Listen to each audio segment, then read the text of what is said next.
When I opened the beautiful bouquet of white lilies that had just arrived at my door, I found the small note tucked between the stems.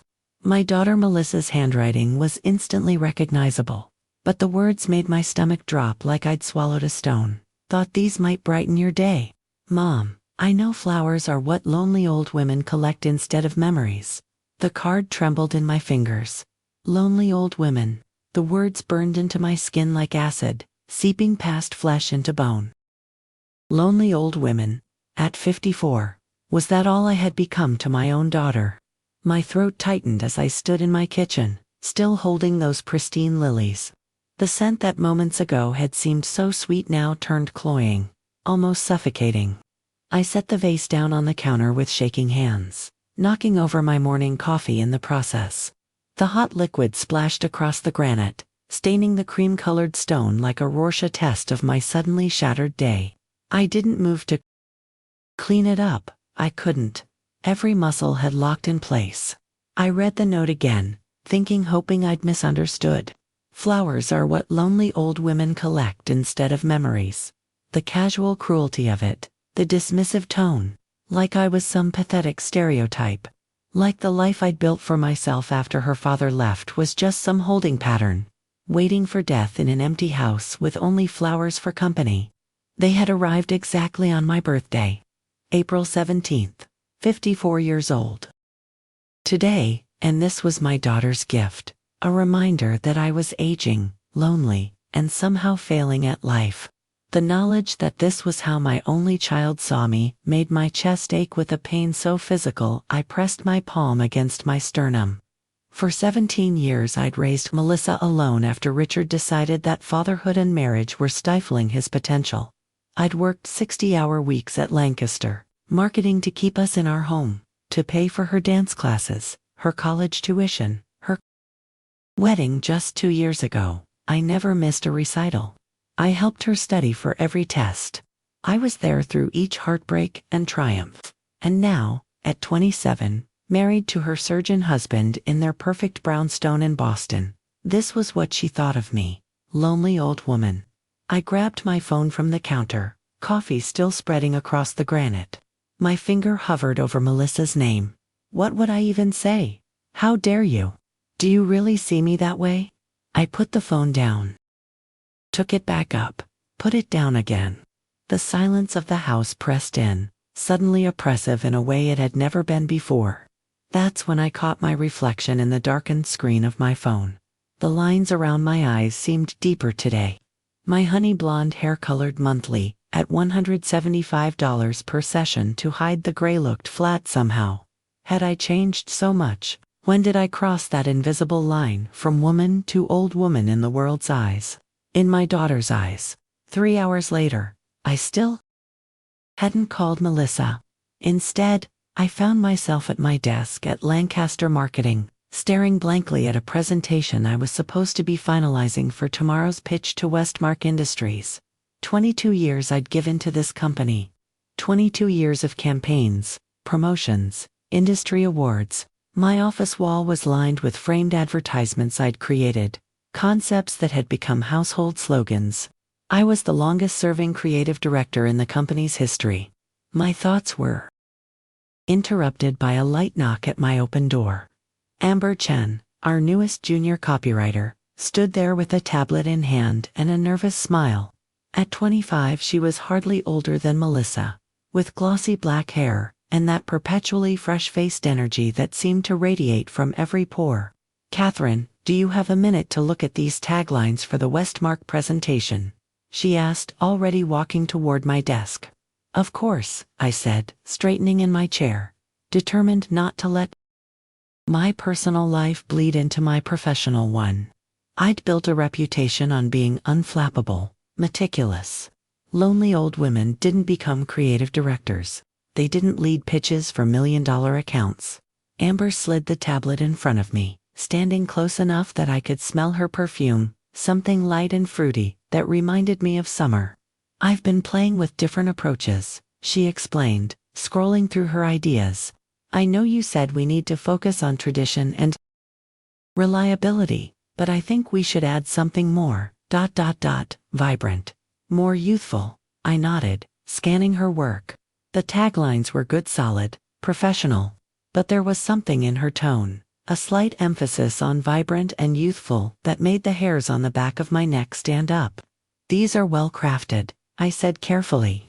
But Westmark has been explicit about wanting to maintain their established brand identity. Their customer base skews older, more conservative. I handed the tablet back to her. They value experience and track record. Amber's smile didn't falter, but something flickered in her eyes. Right, I get that. But don't you think they're missing an opportunity to capture a younger demographic? I mean, everyone's obsessed with capturing millennials and Gen Z these days. Not everyone, I countered, feeling oddly defensive.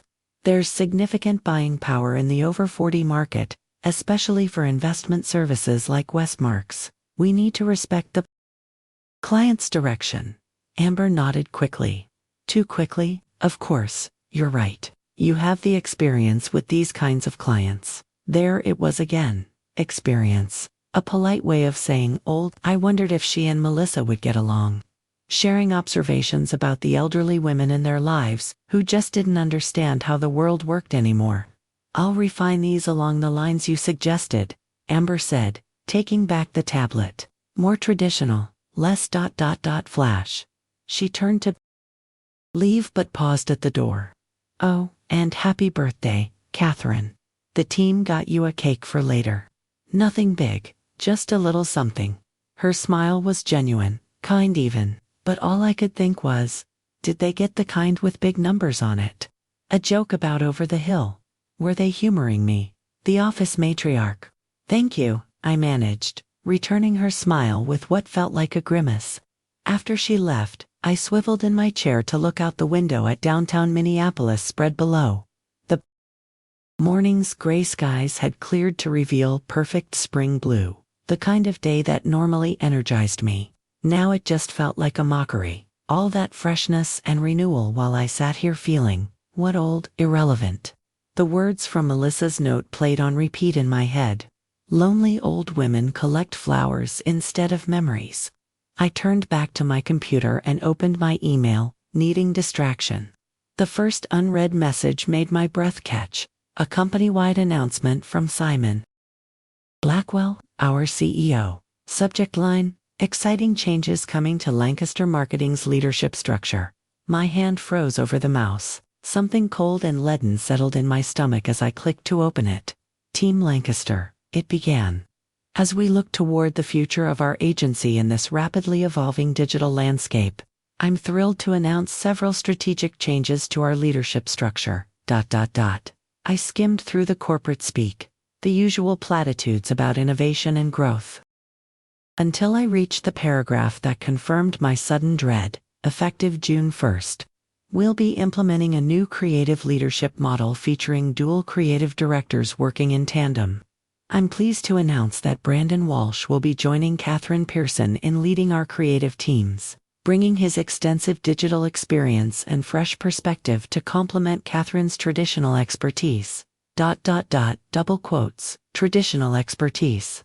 The words might as well have been outdated or obsolete. My hands grew cold as I continued reading. Brandon comes to us from Apex Digital in Chicago, where he led campaigns for major tech brands and pioneered influencer-driven social strategies that captured significant market share among younger consumers. At 36, he represents the kind of forward-thinking leadership that will help us remain competitive in today's market. At 36, they made sure to include his age. Would they ever mention a man's age as a qualification? The message continued, but the words blurred together as a ringing started in my ears. After 22 years, they weren't firing me. That would be too obvious, too legally problematic. No, they were diluting me. Bringing in someone younger, someone male, someone who would inevitably be given the exciting new clients, while I would be relegated to the traditional accounts. The slow path to irrelevance. I closed the email and sat perfectly still, afraid that if I moved, the emotions churning inside me would spill out in ways I couldn't control. First my daughter, now my workplace. Was this what turning 54 meant? The beginning of a systematic erasure. I was still sitting there, staring at nothing, when my desk phone rang. Margaret from Simon's office, asking if I could come up to the executive floor for a brief meeting. Just to discuss the announcement, she said cheerfully. Simon wants to make sure everyone on the leadership team is aligned before Brandon arrives next week. Next week, they hadn't even given me the courtesy of advance notice. I assured Margaret I'd be right up, my voice sounding distant even to my own ears. The executive floor was all glass and light, designed to project transparency and modernity. Simon's office occupied the corner with the best views of the city and the river beyond. At 49, he was 5 years younger than me, though you'd never know it from the deference I was expected to show him. He'd been with Lancaster only 8 years to my 22, but he'd come in at the top, handpicked by the board to revitalize the agency. "Catherine," he said warmly as I entered, rising from behind his massive desk to greet me. He gestured to one of the sleek chairs facing him. "Please, sit. Coffee, water." "I'm fine," I said, lowering myself into the chair. I kept my back straight, my expression neutral. Professional, unflappable, not a lonely old woman about to be pushed aside. Simon returned to his seat, leaning forward with his elbows on the desk, hands clasped, the posture of a man about to deliver difficult news compassionately. I'd seen it before when he laid off our entire traditional media department 2 years ago. "I wanted to touch base personally about the announcement," he began. "I know changes like this can sometimes be challenging, especially for someone who's been such a fundamental part of Lancaster's success story.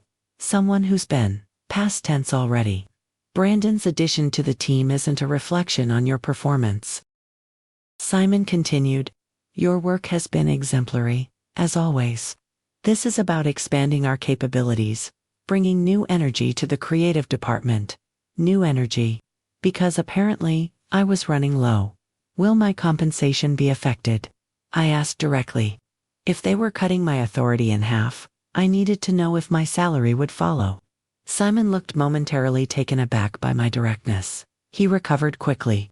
"Not at all. Your position and compensation remain unchanged.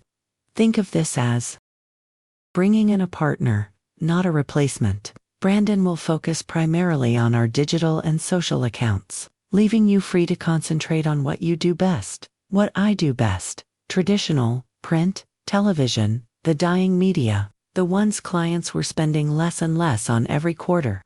He was boxing me in, creating separate kingdoms, giving Brandon, the growing one, and me, the shrinking one. "I see," I said evenly. "And the Westmark pitch, will Brandon be involved in that?" Simon hesitated just long enough for me to know the answer before he spoke it. "We thought it might be good to have him contribute some digital elements. Westmark has been making noise about wanting to reach younger investors." Of course they had. Everyone wanted younger, everything these days. "The pitch is tomorrow," I pointed out. "My team has been working on it for weeks." Simon nodded quickly. "Absolutely, and it will still be your pitch to lead. Brandon will just sit in, maybe offer a few thoughts if appropriate. He's flying in tonight specifically for it. Flying in tonight. For my pitch. The pitch I'd been strategizing for months. The one I'd built from the ground up based on my long-standing relationship with Westmark's CMO. And now, at the 11th hour, they were parachuting in the new Wunderkind to offer a few thoughts. I maintained my composed expression, years of practice keeping the turmoil from showing on my face. "I appreciate the heads up," I said.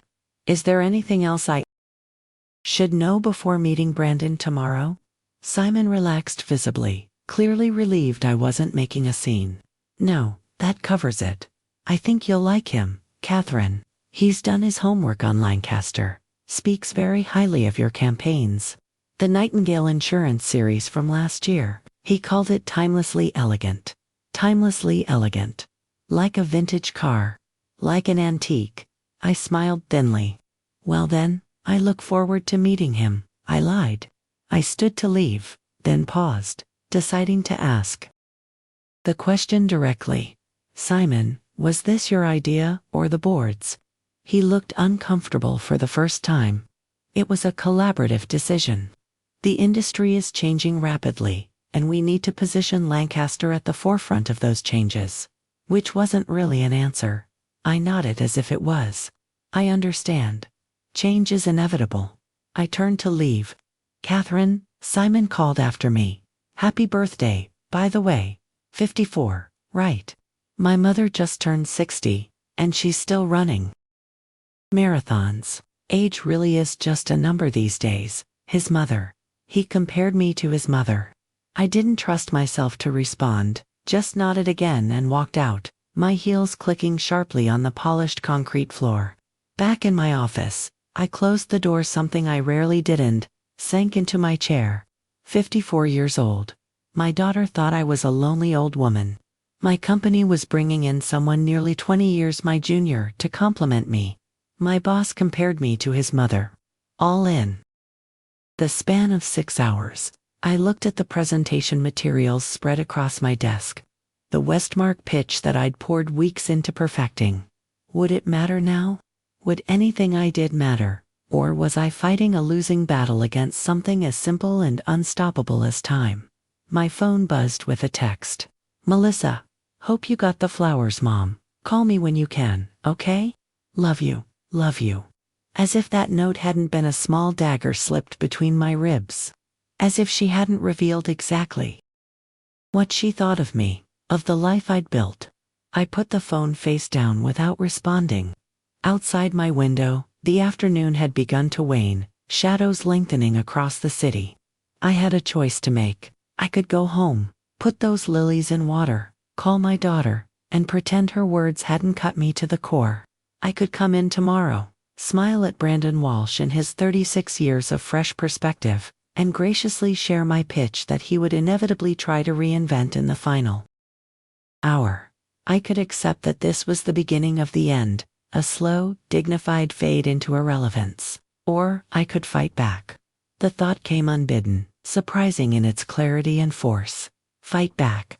Not with tears or complaints or the emotional outbursts they might be expecting from a woman my age, but with something else.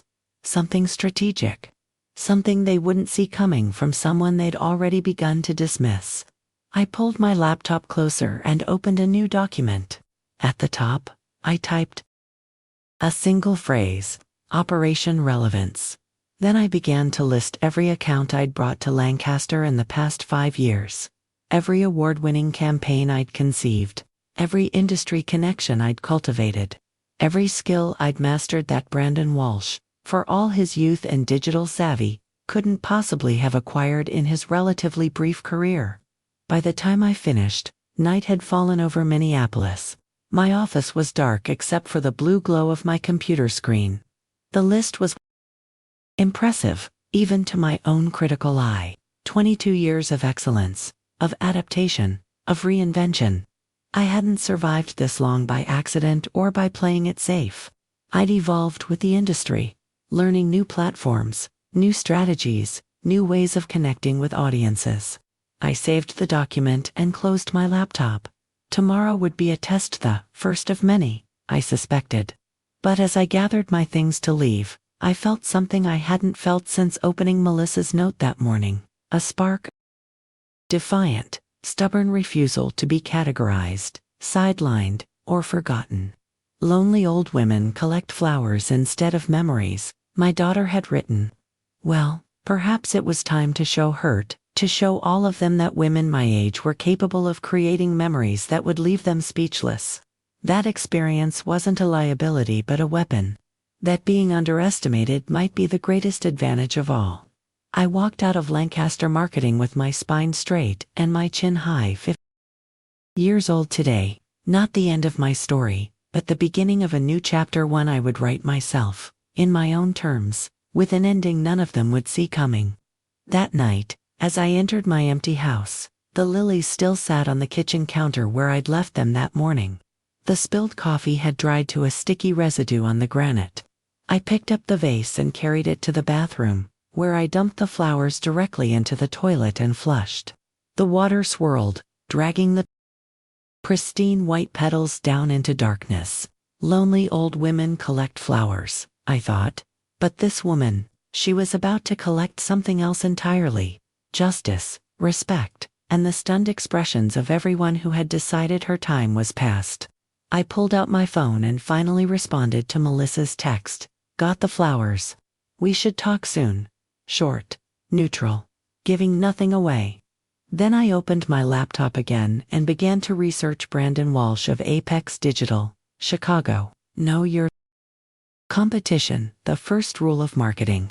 And make no mistake, as of today, everyone was competition. My daughter, Brandon, Simon, anyone who looked at me and saw only my age, only what they assumed I couldn't do. By midnight, I knew Brandon's entire career history, his award wins, his client list, and his strategic approach. I'd found interviews where he discussed his philosophy, articles where he was quoted as an expert. I even located his social media accounts, studying how he presented himself to the world. Young, yes. Talented, certainly. But experienced? No, that was my territory, and I intended to use every year, every battle scar, every lesson learned, to my advantage. I finally went to bed at 1:17 a.m., setting my alarm for 5 a.m. The Westmark pitch was at 10 a.m.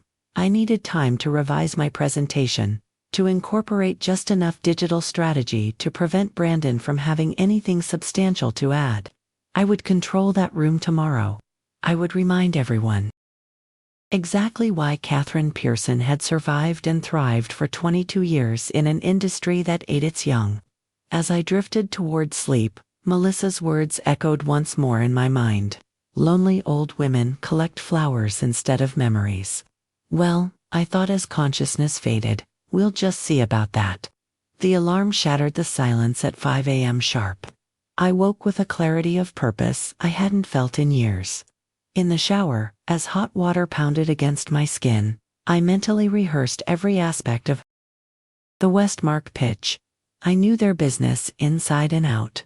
I knew their CMO, Gerald Matheson, was 58, 4 years older than me and had concerns about appealing to younger investors without alienating their core demographic. I knew their board was conservative, risk-averse, and valued stability above all else. I also knew that Brandon Walsh, for all his digital acumen, couldn't possibly have absorbed these nuances overnight. That would be my edge, the deep, contextual knowledge that only comes with time and attention. The very thing they were dismissing as traditional expertise. By 6:30 a.m., I was at my kitchen table with coffee and my laptop, making strategic adjustments to my presentation. I added slides addressing digital integration, but framed them within Westmark's established brand voice and risk tolerance. I included data on cross-generational marketing success stories, campaigns that had managed to attract younger customers without alienating older ones. Every addition was calculated to leave Brandon with nothing substantive to contribute. At 8:15 a.m., I arrived at Lancaster Marketing, earlier than usual. The office was quiet, just a few ambitious juniors and the maintenance staff. I wanted time to set up the conference room, to establish physical dominance of the space before others arrived. I printed copies of the presentation for each attendee, placing them precisely at each seat. I tested the projector, adjusted the lighting, and arranged the chairs so that I would be at the head of the table, with the best sight lines to both the client and the presentation screen. Control what you can control. Another rule I'd learned over the decades. At 9:30 a.m., my team began to filter in Amber. To graphic designers, our account executive. They were followed shortly by Simon, who entered with a man I immediately recognized from my late-night research, Brandon Walsh. In person, Brandon was taller than he appeared in photos, with the lean build of someone who probably ran marathons or did CrossFit. His suit was impeccably tailored, his dark hair styled in that carefully careless way that suggested both conformity and rebellion. He wore designer glasses that probably cost more than my entire outfit, which I'd selected with painstaking care. A charcoal gray suit that conveyed authority without severity, accented with a silk scarf in Westmark's signature blue. Professional, polished, powerful. Simon made the introductions with excessive enthusiasm. Katherine, Meet Brandon Walsh.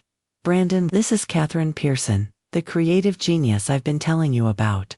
Brandon's smile was wide and white as he extended his hand. Catherine, it's an honor. Your Nightingale insurance campaign was brilliant. The perfect balance of emotional resonance and brand reinforcement. His grip was firm, his eye contact direct. Nothing in his manner suggested condescension or challenge. That made him more dangerous, not less.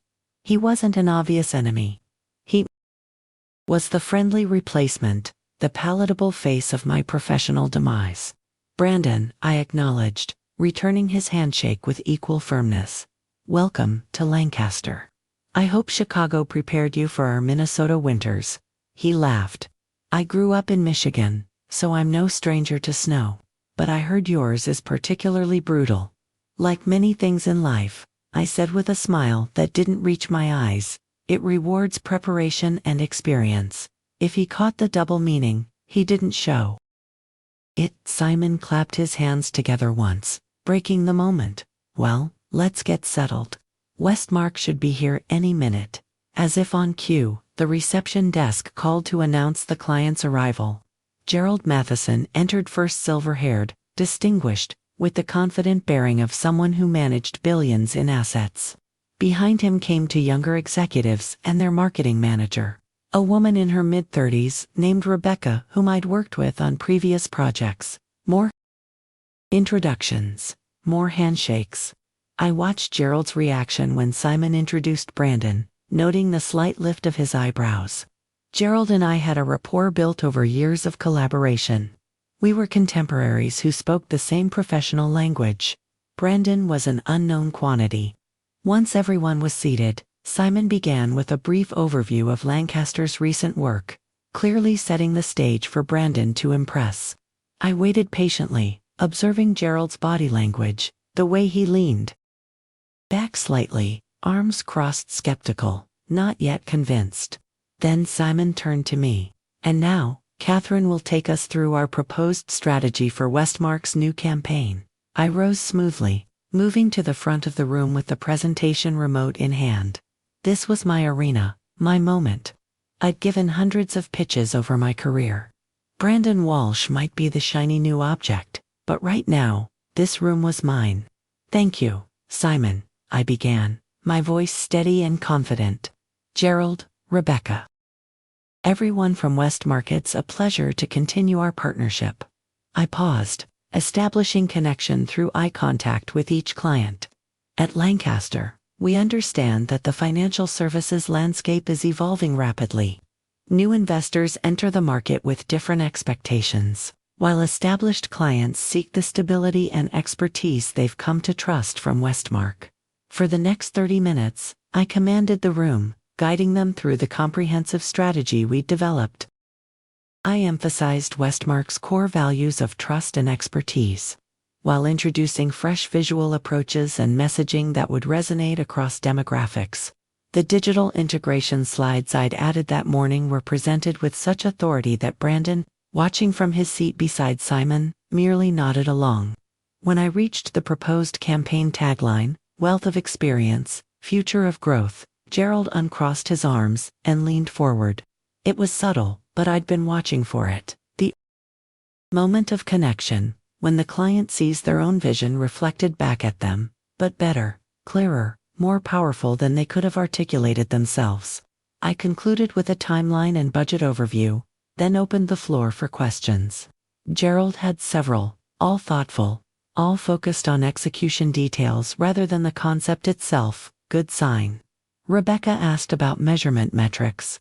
The younger executives inquired about social media integration, which I addressed with the data I'd prepared specifically to preempt Brandon's input. Finally, Simon spoke up. Brandon, you've had a chance to review Catherine's excellent presentation. Any additional thoughts from the digital perspective? All eyes turned to Brandon. This was the moment Simon had engineered the opportunity for the new creative director to demonstrate his value, to position himself as the necessary complement to my supposedly traditional approach. Brandon smiled, adjusting his designer glasses. Catherine has put together a remarkably comprehensive strategy. The only thing I might suggest in this is really just building on her excellent foundation is considering a micro-influencer component targeting specific investor demographics. Rather than broad social campaigns, we could identify niche financial experts with devoted followings among, say, women entrepreneurs or early career professionals in STEM fields. It was good, specific enough to sound innovative, general enough to be easily integrated into the existing plan. Gerald nodded thoughtfully, and Simon beamed like a proud father. That's an interesting approach, I said, maintaining my professional smile. In fact, if you look at Appendix C in your packets, I directed them to the section I'd added at 6:45 that morning, which outlined a targeted influencer strategy, broken down by demographic segments including, specifically, women entrepreneurs and STEM professionals. I'd anticipated Brandon's suggestion and neutralized it before he even made it. Brandon's expression flickered just slightly surprise, quickly masked. Simon's smile faltered. Gerald looked from me to Brandon and back again, the ghost of amusement playing at the corners of his mouth.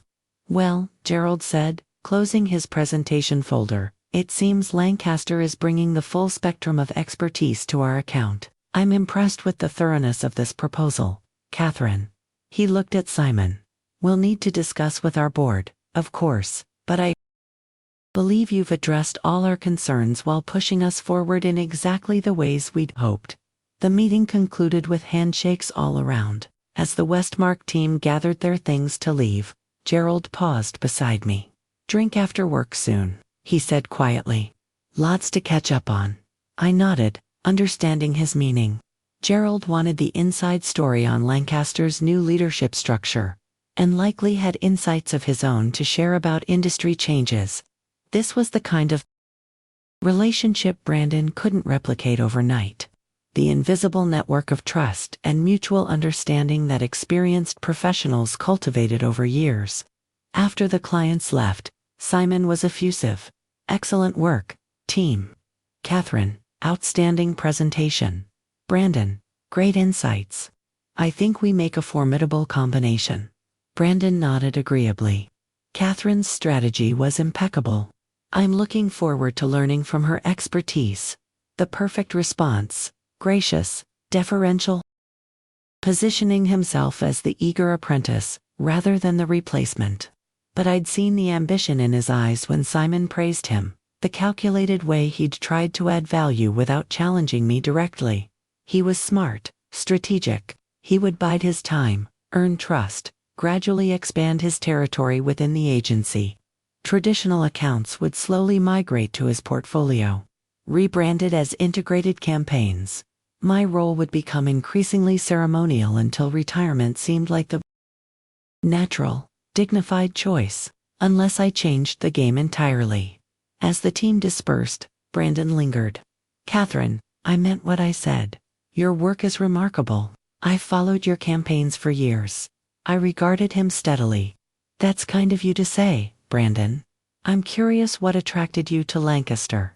There must be dozens of agencies in Chicago that would snap up someone with your credentials. He hesitated, weighing his response. Lancaster has a legacy of excellence, but also seems poised for evolution. Simon's vision for the future aligns with my own approach to creative leadership. Simon's vision, not mine, though I'd been shaping Lancaster's creative direction for over 2 decades. And what is that vision, exactly? I asked, keeping my tone light, conversational. Brandon smiled. A blend of data-driven strategy and emotional storytelling. Traditional media still has its place, but integrated with digital in ways that amplify both. Simon believes you and I together represent that perfect balance. The subtext was clear. I was the past, he was the future, and Simon saw him as the bridge to Lancaster's next evolution with me, as the decorative relic they'd keep around for credibility until I could be gracefully phased out. Well, I said, gathering my presentation materials, I look forward to seeing how that vision unfolds. If you'll excuse me, I have a client call scheduled. I left Brandon standing in the conference room, his expression thoughtful as he watched me go. Back in my office, I closed the door and took a deep breath. The pitch had gone, well-eyed, maintained control, demonstrated value, reminded everyone why Catherine Pearson was still a force to be reckoned with. But it was only the first skirmish in what promised to be a protracted campaign. Brandon was formidable, talented, politically savvy, and backed by Simon's evident preference. And beyond the professional threat he represented, there was still the personal wound inflicted by Melissa's thoughtless note. Lonely old women collect flowers instead of memories. I checked my phone. No new messages from my daughter. She was probably busy with her perfect life, her young husband, her thriving career as a pediatric nurse. She'd send the obligatory birthday flowers with their cruel note, and now she was moving on, assuming I'd accept the slight as I'd accepted so many others over the years. Well, not this time. This year, things would be different. On both fronts, and personal, I was done accepting the narrative others had written for me. At 54, I wasn't finished. I was just getting started. I opened my laptop and added to the operation relevance document I'd begun the night before, outlining next steps. For the professional front, nurture key client relationships, document all wins, build alliances within the agency, stay ahead of industry trends. For the personal, set boundaries with Melissa, expand my social circle, invest in experiences that created visible, enviable memories. This wasn't about spite or revenge. It was about reclaiming my narrative, refusing to be defined by others' limited perceptions. If society wanted to make me invisible at 54, I would make myself impossible to ignore. I worked through lunch, energized by purpose. At 3 p.m., my office phone rang. It was Margaret from Simon's office again. "Catherine, Simon would like to see you and Brandon together at 3:30, if you're available." Round 2, I thought. "I'll be there," I said, keeping my voice neutral. I spent the next 25 minutes reviewing Brandon's portfolio more carefully, identifying patterns in his approach, strengths I could complement, and weaknesses I could exploit if necessary. By the time I headed to Simon's office, I felt armed for whatever might come. Brandon was already there when I arrived, seated across from Simon, the two of them laughing easily about some shared joke. They both stood as I entered, a gesture of respect. That somehow felt patronizing in context. "Catherine," Simon said warmly, "great job this morning." Gerald called after they left. "He's taking our proposal directly to their board with his recommendation. I think we've got it." "Excellent news," I said, taking the seat beside Brandon, rather than across from him, a subtle positioning choice to avoid being visually outnumbered. "Westmark has been a valuable partner. I'm glad we could address their needs so comprehensively." Simon nodded. "That's actually why I wanted to talk with both of you. Westmark is one of our flagship accounts, and with this new campaign, I think we have an opportunity to really showcase what Lancaster's new creative leadership can do." There it was, new creative leadership, with the emphasis on new. "I'd like you both to co-lead the Westmark account moving forward," Simon continued. "Catherine, you bring the historical relationship and strategic depth. Brandon, you can inject fresh digital approaches as we roll out the campaign. Co-lead, a demotion disguised as collaboration. "I'm happy to collaborate with Brandon," I said carefully. "But given my existing relationship with Gerald and the Westmark team, wouldn't it make more sense for me to maintain primary responsibility for the account, with Brandon consulting on digital components?" Simon's smile tightened, almost imperceptibly. "I understand your perspective, Catherine, but our agency structure is evolving. All major accounts will have dual leadership moving forward. It's not just Westmark. This ensures continuity and innovation across all our client work, all major accounts." He was systematically diluting my authority across the entire agency. Brandon interjected smoothly. "I'm genuinely excited to learn from Catherine's experience with Westmark. Their trust in her is obviously well earned, and I see my role as complementary, not competitive." His tone was perfect, respectful, collegial, impossible to argue with without seeming petty, or insecure. I maintained my professional smile while mentally adding another tally to his column in the strategic assessment. Brandon understood office politics as well as he understood digital marketing. Then it's settled, Simon said, clearly relieved to avoid conflict. You'll work together, bringing the best of both your approaches to the account. I've already emailed Gerald to let him know about our new co-leadership model. Already emailed. Before speaking with me. The presumption stung, but I kept my expression neutral. Is there anything else? I asked, my tone pleasantly professional. Simon hesitated, glancing at Brandon, then back to me. Actually, yes. The agency holiday party is coming up in December, and as you know, we typically showcase our work from the past year. I'd like both of you to collaborate on the presentation highlighting Lancaster's evolution and our vision for the future. December was 8 months away. Simon was already planning my integration into a diminished role that far ahead. That sounds like a wonderful opportunity, Brandon said before I could respond. A chance to celebrate Lancaster's legacy while showcasing our new direction, legacy. There it was, again relegating me to the past tense. I'll add it to my calendar, I said neutrally. Now, if you'll excuse me, I should check in with the team about next steps for Westmark.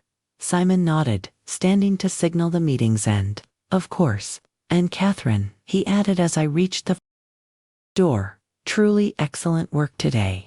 Your experience really showed. Experience. My age reframed as a professional asset rather than a liability. But the subtext was clear. I nodded acknowledgement and left, aware of Brandon and Simon exchanging looks behind me. In the hallway, I took a moment to collect myself before returning to my office. This was happening faster than I'd anticipated. Simon wasn't waiting for Brandon to establish himself before redistributing power, he was doing it immediately. Systematically, the message was unmistakable. My era was ending, whether I was ready or not. Back at my desk, I found an email from Gerald Matheson. Drinks tomorrow at Mercantile. 6 p.m. Need your insights on some industry chatter. I responded with a quick confirmation, grateful for the opportunity. Gerald was more than a client. He was a contemporary, someone who understood the subtle ageism permeating the corporate world. He'd navigated it successfully at Westmark, maintaining his authority.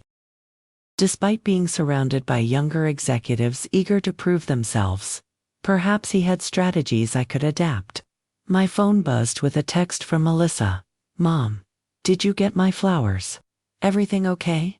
The wound reopened. Lonely old women collect flowers instead of memories. My own daughter, the child I'd raised alone, seeing me as some pathetic stereotype, I typed back, got them. Very busy at work, talk this weekend. Neutral, professional, giving nothing away. Her response came quickly. Sure, love you, love you.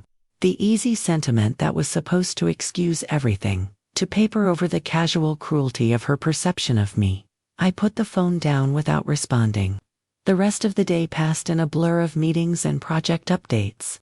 I maintained my usual efficiency, my professional demeanor, while beneath the surface, my mind worked on multiple tracks, analyzing the Brandon situation, planning countermoves, processing Melissa's betrayal, recalibrating my personal and professional identity in light of these new challenges.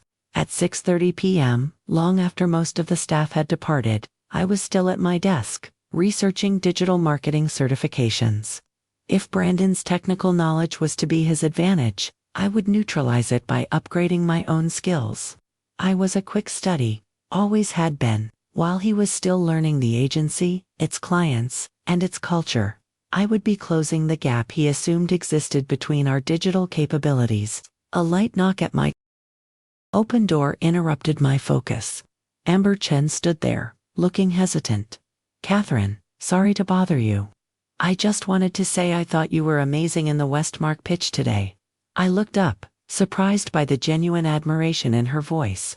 Thank you, Amber. Your taglines contributed significantly to the overall concept. She smiled, stepping further into the office. That's kind of you to say.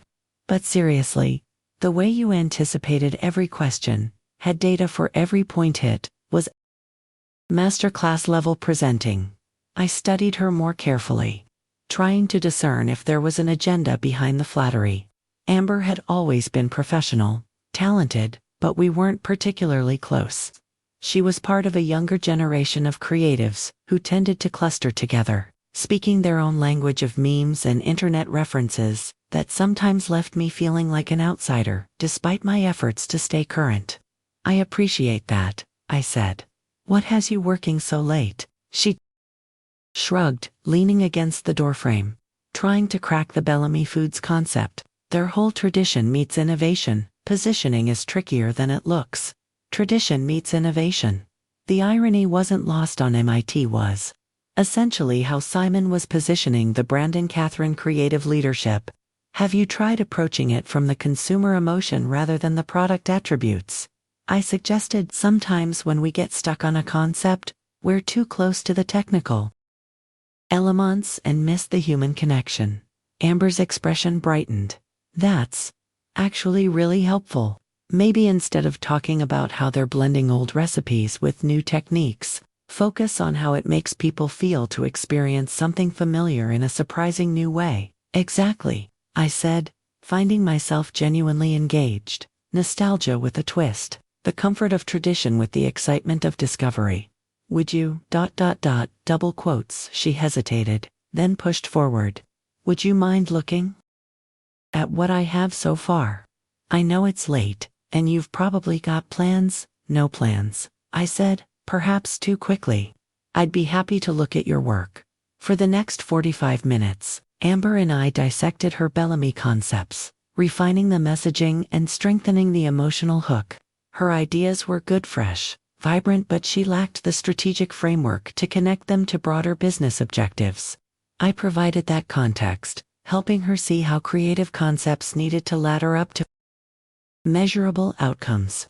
By the time we finished, her initial concepts had evolved into a comprehensive campaign platform that would impress even the most demanding client. More surprisingly, I found myself energized by the collaboration, reminded of why I'd fallen in love with advertising in the first place, the alchemy of creativity and strategy, the satisfaction of solving communication puzzles. This is gold, Amber said, collecting her notes. Seriously, Catherine, thank you. I've learned more in this hour than in my last 6 months of team meetings. The comment startled me. You're a talented copywriter, Amber. These were your ideas, I just helped shape them. She shook her head. It's more than that. You have this way of seeing the whole picture, how all the pieces fit together, how to connect creativity to business results. Nobody ever teaches us that part. Nobody teaches it because it comes with experience, I thought. The very thing being devalued in favor of youth and digital nativity. Would you be open to doing this again sometime? Amber asked as she prepared to leave. Maybe a regular thing. I'd love to learn more from you. I considered her request, suspicious at first. Was this a ploy to get on my good side, knowing the agency's power dynamics were shifting? But her expressions seemed genuine, her admiration unfeigned. I'd like that, I heard myself say. How about Tuesday afternoons? We could block an hour for concept development. Amber's smile was immediate and warm. That would be amazing. Thank you, Catherine. After she left, I sat in my quiet office, turning over this unexpected interaction. For years, perhaps I'd perceived the younger creatives as a separate tribe, aligned against me by virtue of their age and shared cultural references. But what if that division wasn't as clear-cut as I'd assumed? What if there were potential allies among them, people who valued what I brought to the table? It was nearly 8 p.m. when I finally left the office. The spring evening was mild, the sky still holding the last lavender light of day.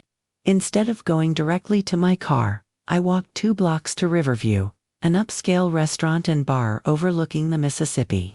I needed a moment to decompress, to process the day's events before returning to my empty house with its lingering reminder of Melissa's casual cruelty. The restaurant was busy, but not crowded, filled with the after-work professional crowdmen and women in business attire. Unwinding over cocktails and small plates, I found a seat at the bar and ordered a gin martini, extra dry with a twist. Rough day, the bartender asked as he placed the chilled glass before me. He was perhaps 30, with the practiced charm that earned good tips from professional women. Interesting day, I corrected, taking a sip of the perfectly mixed drink. Complex. He nodded as if he understood completely, then moved down the bar to serve another customer. I appreciated his lack of persistence. I wasn't in the mood for casual conversation. Just the civilized ritual of a well-made cocktail in an adult environment. I was halfway through my martini when a voice spoke from beside me. "Catherine Pearson. I thought that was you." I turned to find Michael Harrington, creative director at Wolcott and Reed, one of Lancaster's main competitors. In his late 50s, Michael had the comfortable confidence of a man who'd never had to worry about aging out of relevance. Silver hair only made men distinguished. Wrinkles gave them character. The double standard was as infuriating as it was entrenched. "Michael," I acknowledged, keeping my tone neutral. We had a professional history, sometimes collaborators on industry panels, sometimes competitors for the same accounts. "What brings you to this side of downtown?" "Client dinner," he said, gesturing vaguely toward the restaurant section. "Just wrapped up, saw you sitting here and thought I'd say hello." He signaled the bartender. "Macallan 18, neat," he ordered, then turned back to me. "Mind if I join you? Just for a few minutes?" I shrugged, neither encouraging nor discouraging him. Michael and I had always maintained a cordial relationship, but the competitive nature of our agencies kept a certain distance between us.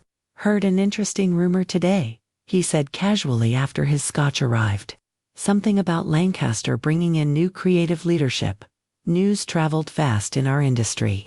"Brandon Walsh," I confirmed, seeing no point in pretending it wasn't common knowledge, "from Apex Digital in Chicago. He starts officially next week." Michael nodded slowly, swirling his scotch. "Interesting choice. Young guy, mainly digital background, not much traditional media experience." He took a sip, watching me over the rim of his glass. "So what's your role in this new arrangement?" The directness of the question caught me off guard. "Co-creative directors," I said, keeping my expression neutral. "Different strengths, complementary approaches." Michael made a sound that might have been skepticism or sympathy. "Right? That always works out well." The sarcasm was gentle but unmistakable. "Let me guess, he gets the sexy new digital accounts.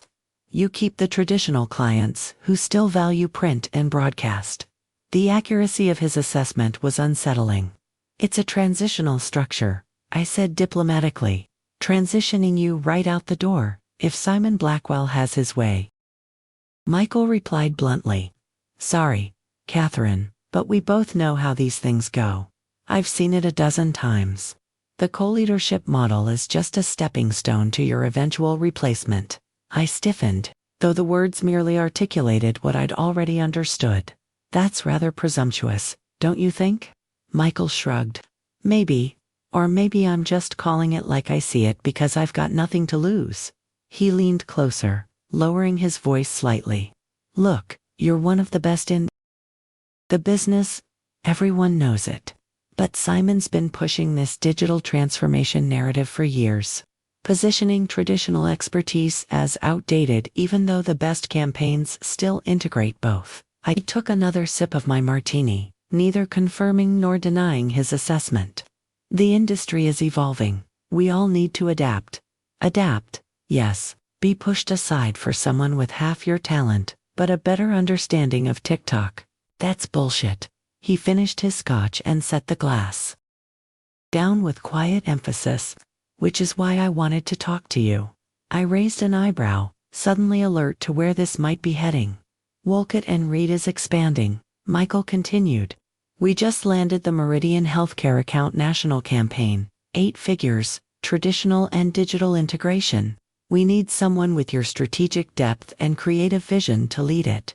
I stared at him, processing the implication.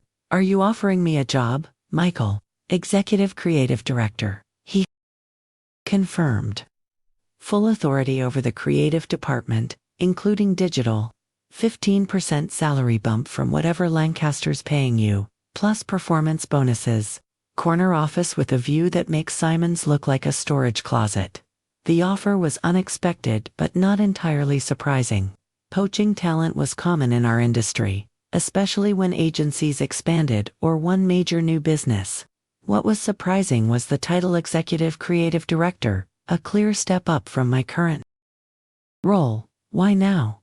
I asked, studying him carefully. Why me? Michael's expression turned serious. Because Meridian specifically cited your Nightingale campaign as the kind of work they want. Because our CEO, unlike Simon, understands that experience isn't a liability, it's a competitive advantage. And frankly, because I've been trying to get you to join us for years, and Simon just handed me the perfect opportunity by undermining your position. It was tempting more than tempting, a clean break. A fresh start, vindication in the most professional form possible. Simon's face when he learned I'd been named Executive Creative Director at a competitor would be worth the disruption of changing agencies. But something held me back. Perhaps pride, perhaps a deeper strategic calculation. Running away to Wolcott and Reed would be satisfying, but would it really address the fundamental issue? The perception that at 54, I was somehow less valuable, less relevant than I had been at 44. Or 34, wouldn't I eventually face the same challenges there, just with different players? I appreciate the offer, Michael, I said carefully. It's certainly worth consideration, but I'd need more information before making any decisions. He nodded, understanding the tacit interest behind my non-committal response. Of course, why don't we set up a proper meeting next week? I can share the details of the Meridian campaign, introduce you to our CEO. He pulled out a business card people in our age bracket still carried them and wrote a cell number on the back. My personal line, call anytime. I tucked the card into my purse with a nod of acknowledgement. I'll be in touch. Michael stood to leave but paused, his expression softening slightly. For what it's worth, Catherine, what Simon's doing is a mistake. Anyone with real industry knowledge understands that the best creative leaders aren't defined by their age or their technical skills, but by their ability to connect brands with human emotions. That's never going out of style, no matter how many new platforms come and go. After he left, I ordered a second martini, turning over the unexpected job offer in my mind. It was a tempting escape route, a way to avoid the slow professional diminishment Simon had planned for me. But something about it felt too easy, too reactive. I hadn't built my career by taking the path of least resistance. Why start now? My phone buzzed with another text from Melissa. You seem upset. Is it something I said? Call me please. Something you said.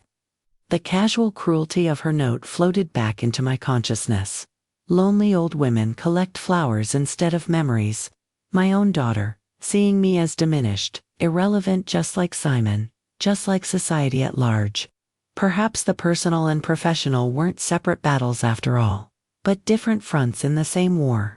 The war against invisibility, against the quiet expectation that women of a certain age should gracefully fade away, accepting their growing irrelevance with dignity and gratitude for whatever scraps of regard were still tossed their way.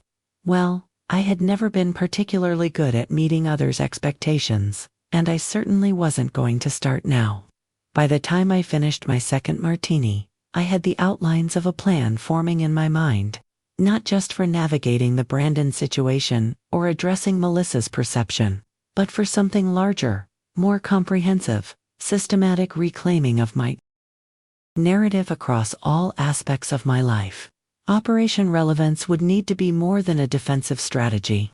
It needed to be transformative, bold, unexpected, something that would force everyone, Simon, Brandon, Melissa, even Michael, to see me in a new light, not as a relic to be respected but gradually sidelined, but as a force still in her prime, capable of surprising even those who thought they had her figured out.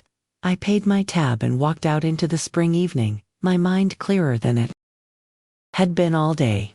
Tomorrow I would have drinks with Gerald, gather intelligence, strengthen that alliance. I would begin the digital marketing certification I'd been researching. I would find an opportunity to connect with Amber and other younger team members who might become allies rather than obstacles. And I would plan my response to Melissa, not a wounded reaction, but a strategic realignment of our relationship on my terms. The next morning dawned clear and cool, a perfect Minneapolis spring day. I dressed with particular care, a navy suit with architectural lines that conveyed authority without trying too hard, accented with a statement necklace that I'd purchased during a solo trip to Barcelona 3 years earlier. Every element of my appearance was calculated to project confidence, competence, and a subtle reminder that I was a woman who created memories, not merely collected flowers. At the office, I arrived early again, continuing the pattern I'd established the day before. Control what you can control. I spent the first hour reviewing status updates across all my accounts. All the accounts I now supposedly co-lead with Brandon.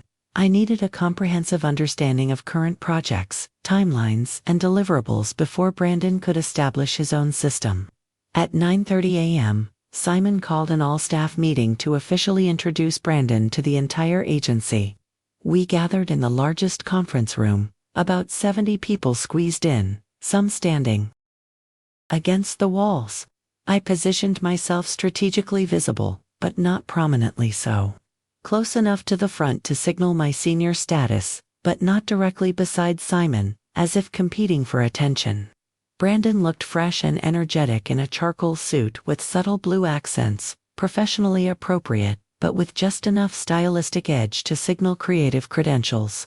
He handled the introduction well, speaking warmly about Lancaster's legacy and his excitement about building on that foundation.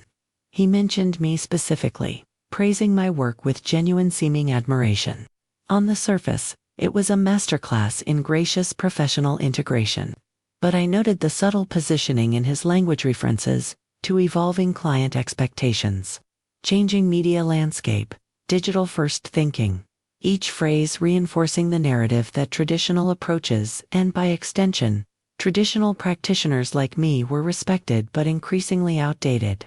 After the meeting, as people filtered back to their desks, I made a point of approaching Brandon directly, aware that our interaction would be observed and interpreted by the staff. "Welcome officially," I said, extending my hand. "If you need any help getting oriented, my door is always open." Brandon's smile was warm as he shook my hand. "I appreciate that, Catherine. Actually, I was hoping to shadow you in some client meetings this week, get a feel for the relationships you've built. Shadow me, like an intern or junior account executive." But his tone was so genuinely collegial that objecting would have seemed petty. "Of course," I said smoothly. "I have a status call with Hartwell Industries at 2 p.m. today. You're welcome to join." Hartwell was a manufacturing client, traditional in their approach, comfortable with me, a safe environment to establish the dynamic I wanted, me leading, Brandon observing. "Perfect," he replied. "I'll clear my schedule." As I turned to walk away, Simon appeared, clapping Brandon on the shoulder with avuncular approval. "Getting acquainted with our star creative director, I see," he said cheerfully. "Catherine's a Lancaster institution. She can teach you everything about our culture and clients. Institutions like a museum, a library, a relic of the past, to be respected but not necessarily emulated." I kept my smile fixed in place, refusing to show how the word stung. "I'm counting on it," Brandon responded with just the right note of respectful enthusiasm. 22 years of insights is an incredible resource. Resource, not colleague, not equal a resource. Something to be mined for value, then discarded when depleted. The rest of the morning passed in a blur of meetings and emails. At 12:30 p.m., I left the office for a quick lunch at a cafe 2 blocks away, needing space from the subtle politics and posturing. I found a quiet corner table and ordered a salad, then pulled out my phone to check messages. 2 missed calls from Melissa. And a text. "Mom, seriously, what's going on? You're scaring me with this silent treatment. Please call me back." Silent treatment. As if my reaction to her thoughtless cruelty was the problem, not the cruelty itself. The entitlement of it rankled her expectation that I would simply absorb whatever casual disregard she showed, then respond promptly when she demanded attention. I typed back, not silent treatment. Genuinely busy with major work transition. We'll call this weekend. Direct. Factual, giving nothing away emotionally. Her response came immediately. What work transition? Are you okay? The sudden interest in my professional life was new. Typically, Melissa's eyes glazed over when I discussed agency politics or campaign strategies. She'd listen dutifully when I mentioned awards or major new clients, but the day-to-day reality of my career seemed to exist in a parallel universe from her perspective, acknowledged but not truly seen. I considered how to respond to Melissa. This was an opportunity to begin reshaping her perception, to introduce the idea that her mother's life was more complex and dynamic than she'd bothered to notice. Agency bringing in co-creative director, I wrote back. Significant structural changes. Managing transition while leading major new account pitch. We'll explain more when we talk. There, professional matter of fact, with just enough detail to suggest that my world didn't revolve around waiting for her calls or collecting her obligatory flowers. The response. Wow, that sounds intense. Do they not value you anymore? Is it an age thing? The immediate leap to ageism was telling. It revealed that even my daughter saw me as vulnerable to age discrimination, assumed it was inevitable. The question stung, but also confirmed what I needed to know about her perception of me.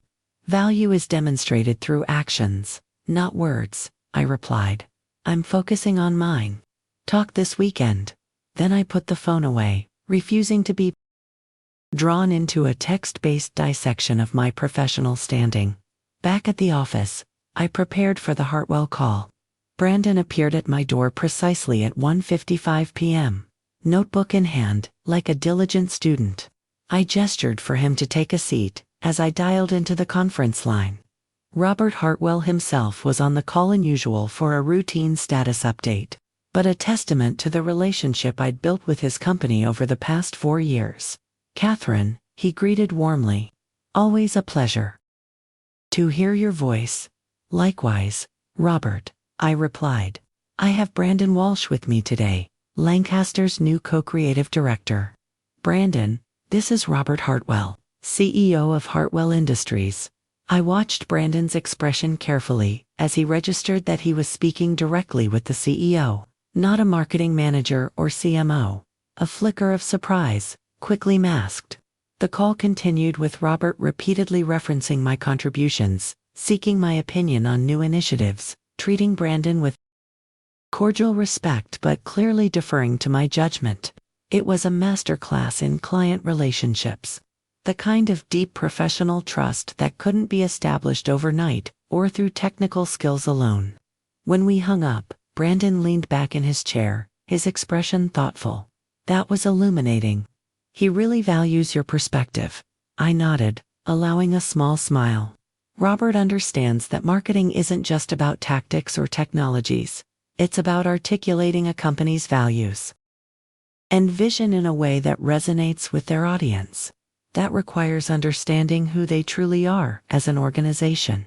Brandon's eyes narrowed slightly, perceiving the subtle message beneath my words. I wasn't just talking about Hartwell Industries, but about Lancaster itself, and my deep understanding of the agency's identity that he couldn't possibly match yet. I'd like to learn more about how you've built these relationships, he said. The technical aspects of digital marketing can be taught, but this kind of trust takes something special. It was well played, acknowledging my strength while positioning his own specialty as simply a teachable skill, not a fundamental difference in capability. But there was something in his tone that seemed genuine, a recognition that perhaps Simon's narrative of traditional versus digital was oversimplified. It comes with time, I said, neither condescending nor overly encouraging, and with genuine curiosity about the client's business. Beyond marketing metrics. Brandon nodded, making a note in his notebook. I appreciate you letting me sit in. I'd like to join more of these calls, if you're open to it. I considered his request. There was risk in giving him too much access too quickly, but also advantage in controlling the introduction, in defining the dynamic from the outset. We can arrange that, I said. I'll have my assistant share relevant meetings with you. After Brandon left, I turned to my computer and began drafting an email to Simon. If Brandon wanted exposure to client relationships, I would structure it officially, documenting the mentorship arrangement. This would position me as the senior leader guiding the new arrival, reinforcing the hierarchy I wanted to establish rather than the equals with different specialties framework Simon had proposed. At 5:30 p.m., I left the office and drove to Mercantile, the upscale bar where I'd arranged to meet Gerald Matheson from Westmark. I arrived first, securing a quiet booth in the back where we could speak privately. Gerald arrived 10 minutes later, his silver hair slightly ruffled by the spring breeze. "Catherine," he greeted me warmly, sliding into the booth across from me. "Always a pleasure to see you outside the confines of meeting rooms and presentation decks." The server appeared, and Gerald ordered a bourbon, neat. I stayed with my usual gin martini. When our drinks arrived, Gerald raised his glass in a small toast. "Two successful partnerships," he said. "The Westmark board approved the campaign concept this morning. Full budget, timeline as proposed." I smiled, genuinely pleased. "That's excellent news, Gerald. I think this campaign will deliver strong results for you." He nodded, taking a sip of his bourbon. "I have no doubt. Your work is consistently excellent." He set his glass down, his expression turning more serious. "Which is why I wanted to talk with you about this structural change at Lancaster." So he'd picked up on it, despite Simon's attempts to present it as a positive evolution. "Brandon seems capable," I said neutrally. Gerald made a dismissive gesture. "I'm sure he is. But let's be frank, Catherine. Simon didn't bring him in to compliment you. He brought him in to eventually replace you. I've seen this pattern before. Hell, they tried it with me 3 years ago." I raised an eyebrow, intrigued. "Did they?" "I don't recall any changes in Westmark's leadership." Gerald's smile was wolfish. "Exactly, because I didn't let it happen." He leaned forward slightly. "They brought in a 38-year-old MBA from Goldman Sachs, called him a co-chief investment officer with a focus on emerging markets and digital assets. Sound familiar?" The parallel was unmistakable. "What did you do?" I asked. "Identified my irreplaceable value and leveraged it," Gerald said simply. "Found the aspects of my role that couldn't be easily duplicated or transferred. Built alliances with board members who understood my worth. And most importantly," he took another sip of bourbon, "I didn't act defensive or threatened. I welcomed him openly, shared knowledge generously, positioned myself as the wise mentor rather than the obsolete predecessor. It was essentially the strategy I'd begun to formulate, but hearing it articulated by someone who'd successfully executed it was validating." "And the outcome?" I prompted. Gerald chuckled. He lasted 11 months. Moved on to a fintech startup that went under 6 months later.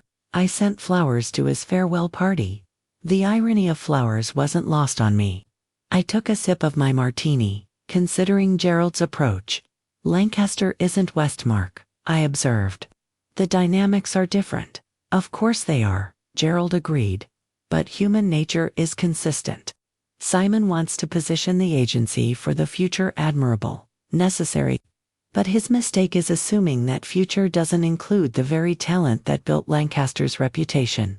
He studied me thoughtfully. "What's your plan, Catherine?" I hesitated, not yet ready to share my full strategy. "I'm considering options." Gerald nodded, understanding my reserve.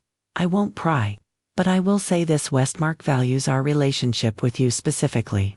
If circumstances change at Lancaster, we would need to reevaluate our agency partnership." The implicit support was powerful. Gerald was essentially offering to use Westmark's account as leverage if necessary, a significant card to hold in reserve. "I appreciate your confidence," I said carefully. "It's earned," Gerald replied. "Now, Tell me what you really think of this co-leadership arrangement. Off the record, just between colleagues. For the next hour, Gerald and I discussed the situation candidly, sharing perspectives on agency politics, ageism in corporate America, and strategies for maintaining relevance in rapidly evolving industries. His insights were valuable, particularly his emphasis on identifying aspects of my role that were truly irreplaceable: the client relationships, strategic vision, and institutional knowledge that Brandon, for all his digital expertise, couldn't replicate quickly. By the time we finished our second round of drinks, I had a clearer sense of my path forward. Not just professional survival, but a comprehensive reinvention that would force everyone to see me in a new light. Outside the bar, as we prepared to part ways, Gerald paused. One last thing, Catherine. Don't underestimate the power of surprise. When people think they have you figured out, categorized, that's when you have the greatest opportunity to reshape their perception. The power of surprise. It resonated with something that had been forming in my mind since opening Melissa's cruel note. The assumption that at 54 I was predictable, settled, gradually fading into a stereotype of aging womanhood. What if I deliberately broke that pattern? Not in reactive, desperate ways, but through thoughtful choices. That demonstrated I was still evolving, still capable of growth and reinvention. Thank you, Gerald, I said sincerely, for everything. He nodded, understanding the depth of my gratitude. We veterans have to stick together, Catherine. The alternative is allowing ourselves to be archived while we're still very much alive and capable. Archived, the word struck me as particularly aptly placed on a shelf, acknowledged for historical value, but no longer actively consulted or engaged with. That was exactly what Simon intended for me, what society expected of women my age, what even my own daughter assumed was my natural trajectory. Well, I had news for all of them. This particular volume wasn't ready for the archives yet. In fact, the most compelling chapters were still being written. That's unexpected, I said, allowing my surprise to show. Simon smiled ruefully. Maybe it shouldn't be. The feedback from clients has been unambiguous. They value the relationship with you, the strategic depth you bring, and watching how you've embraced the digital side, continuing your education. It's clear you're not resting on your experience but actively expanding it. It was perfect, better than I could have orchestrated myself. Not only would I maintain control of my professional destiny, but the narrative would be one of evolution and integration rather than replacement. As I left Simon's office, I thought about Melissa's thoughtless note that had catalyzed this entire journey. Flowers are what lonely old women collect instead of memories. The cruel irony was that her casual dismissal had been the spark that ignited my transformation. Those white lilies, dumped unceremoniously into the toilet 2 weeks ago, had fertilized a garden of new possibilities I might never have explored otherwise. This wasn't the end of the story, it was merely the beginning of a new chapter. There would be other challenges, other moments when the world would try to define me by my age rather than my capabilities. But now I had the template for addressing them: strategic action, authentic evolution, and the power of surprise. Lonely old women might collect flowers instead of memories. But this woman, she was collecting victories, alliances, opportunities, and yes, new memories, creating a future that defied expectations, including her own.